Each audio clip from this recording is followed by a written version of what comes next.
2019లో psycho గారు 151 సీట్లు గెలిచినప్పుడు మీడియా ముందుకు వచ్చి అసలు ఆ ఈవీఎంలు ఎంత అద్భుతంగా పనిచేశాయండి, అసలు ఎందుకు మీరు ఈవీఎంలను అనుమానిస్తూ ఉన్నారు, మనం బటన్ నొక్కగానే పక్కన వీవీప్యాట్ అనే ఒక యంత్రం ఉంటుంది, దానిలో కాగితం ప్రింట్ అవుతుంది, అది మనం చూసుకోవచ్చు చక్కగా. 2019లో ఒక్క ఓటర్ అయినా ఈవీఎం మీద కంప్లైంట్ చేశాడా, తాను వేసినటువంటి పార్టీకి కాకుండా వేరే పార్టీకి ఓటు పడిందని ఒక్కళ్ళైనా కంప్లైంట్ చేశారా, మీరు అకారణంగా ఈవీఎంలు ఎందుకు అనుమానిస్తూ ఉన్నారు, కావాలంటే ఎన్నిక ప్రక్రియ స్టార్ట్ అయ్యే ముందు ఉదయం మాక్ పోల్ జరుగుతుంది, 50 ఓట్లు వేస్తారు, అబ్బో అసలు ఒక ప్రొఫెసర్ లాగా పాఠాలు చెప్పాడు 2019లో. అంటే నువ్వు 151 సీట్లు గెలిచినప్పుడు ఈవీఎంలు మహాద్భుతం, నువ్వు 11కు పడిపోతే ఈవీఎంలు పనిచేయలేదంటావా?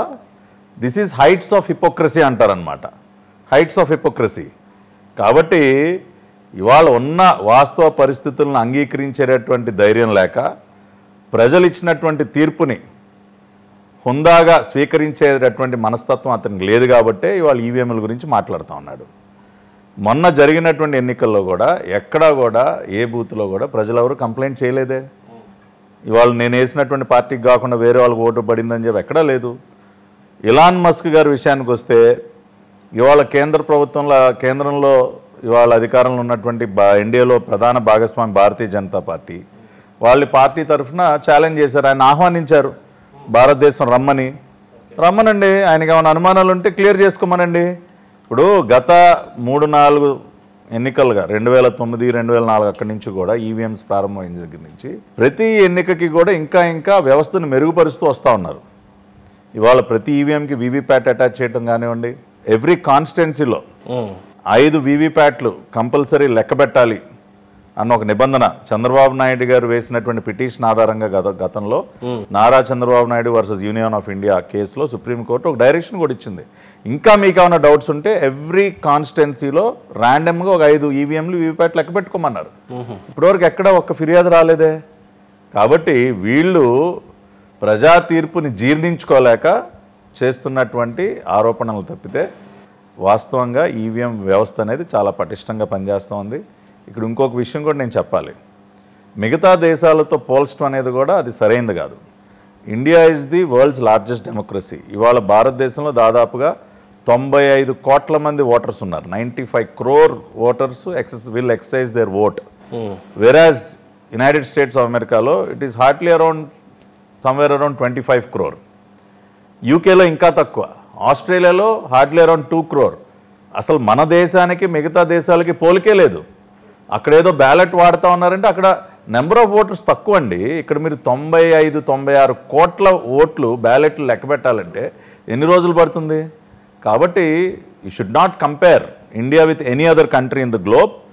Election commission over the years had made the system very full proof. So Jagan Reddy, నీ ఓటమిని నువ్వు అంగీకరించలేక పిచ్చివాడిగా మాట్లాడుతూ ఉన్నావు, జనం నవ్వుకుంటూ ఉన్నారు. 2019లో నువ్వు మాట్లాడినటువంటి వీడియోలు ఒకసారి చూసుకో, నువ్వేం మాట్లాడావు. సార్, ప్రధానంగా కరకట్టను కూల్చినప్పుడు జగన్ గవర్నమెంట్ మీద ప్రత్యేకమైన వ్యతిరేకతను అనేది చూసాం. ఈ రోజున రిషికొండ బీచ్ దగ్గర కట్టినటువంటి ఆ ప్యాలెస్ గురించి చూసినట్లయితే టీడీపీ ఏం చేయబోతుంది? దీని చుట్టూ ఉన్న ఇప్పుడు ప్రజాధనం వినియోగించి కట్టినటువంటి ఏ నిర్మాణాన్నైనా కూడా గతంలో ఆ సైకో కూల్చినట్టు కూల్చే ఆలోచన మాకు లేదు. ప్రజాద వేదికను కూల్చాడు మీరు అన్నట్టు, కోట్ల రూపాయల ప్రజాధనం వృధా అయిపోయింది. ఆ రకంగా మేము రిషికొండ ప్యాలెస్ని కూడా కూల్చేస్తాం మేము అనట్లా. దాన్ని ఇంకొక రూపంలో ప్రజలకు ఉపయోగపడే విధంగా దాన్ని తీర్చిదిద్దాం. దాని మీద తుది నిర్ణయం నారా చంద్రబాబు నాయుడు గారు తీసుకుంటారు. 500 కోట్ల రూపాయల ప్రజాధనాన్ని తగలేసి ఒక ప్యాలెస్ కట్టుకుంటానికి సిగ్గుందండి రాష్ట్ర ముఖ్యమంత్రికి.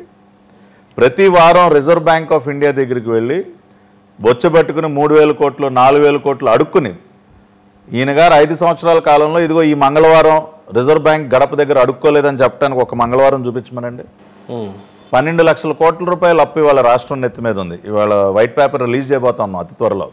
పయ్యావుల కేశవ్ గారు ఆర్థిక మంత్రిగా ఎక్సైజ్ చేస్తూ ఉన్నారు. ఇన్ని లక్షల కోట్ల రూపాయలు అప్పు ఉన్నప్పుడు 500 కోట్లు నీ ప్యాలెస్ పైన ఎలా తగలేస్తాడండి? 40 లక్షల రూపాయల బాత్ టబ్ కావాలా ముఖ్యమంత్రికి? నిజమేనా అండి? నిజంగా ఉన్నాయి కదా, దాదాపు 13-14 లక్షల రూపాయల కమోడు, గోల్డ్ కోటెడ్, అది నిజంగా అది టెస్ట్ చేయాలి. ఆ హెల్త్ ఫాసెట్లు సింక్లు అన్నీ గోల్డ్ కలర్లో ఉన్నాయి. నిజంగా దానికి బంగారు పోత పోసారు అవన్నీ ల్యాబొరేటరీ పంపించి టెస్ట్ చేయాలి. అసలు ఒక మసాజ్ టేబుల్ దేనికండి?